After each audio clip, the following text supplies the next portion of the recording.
Just finished a run and I'm out of breath. How come I'm out of breath? Yeah, I'm unfit, that's true. But my body stopped moving. I'm no longer moving my muscles. I'm no longer contracting my muscles. So why do I need energy? What's going on there? Oxygen debt. You see, the thing is, when you're running or doing any exercise, you need to release energy.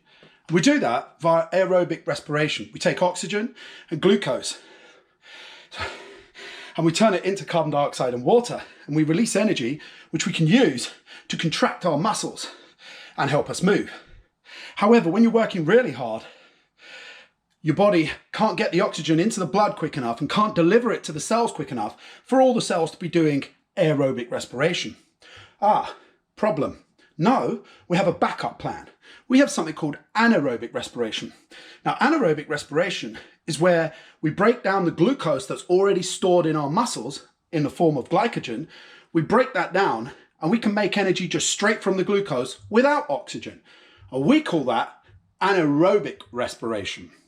Now, sounds great, doesn't it? Making energy without using oxygen. If we could do that, we could hold our breath all day and walk to school, go to college, go to work, and we wouldn't need to breathe. Unfortunately, you don't get it for free. You're owed something. What is that? Well, your body's owed something anyway.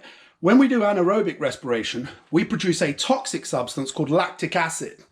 And lactic acid, broken down and neutralized in our liver, needs oxygen after we've exercised to break it down. So lactic acid is a toxic substance that we produce when we break down glucose during anaerobic respiration. Now, you can see I'm catching my breath back, as we describe. I'm not really catching my breath back. What's happened is I've taken in enough oxygen now to break down the toxic lactic acid and turn it into carbon dioxide and water in my liver.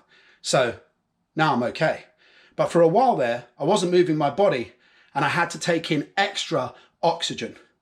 But I'm not doing any more aerobic respiration. That extra oxygen was to get rid of the toxic lactic acid, the toxic lactic acid that I have made in my body. Now, lactic acid will make your muscles tired and make you fatigue more easily, okay? And it hurts, it causes pain. That's why we get cramps after exercise. Anyway, it looks like I've taken in enough oxygen now to break down the lactic acid. And we call the volume of oxygen that you have to breathe in after exercise, we call it your oxygen debt. It's like your cells are owed oxygen so it can break down the lactic acid. So we call that oxygen debt. So if you're asked, why do people breathe hard after they've stopped exercising? Why does their breathing rate not go back to normal? The answer is oxygen debt. Take care. Let's get to the marks.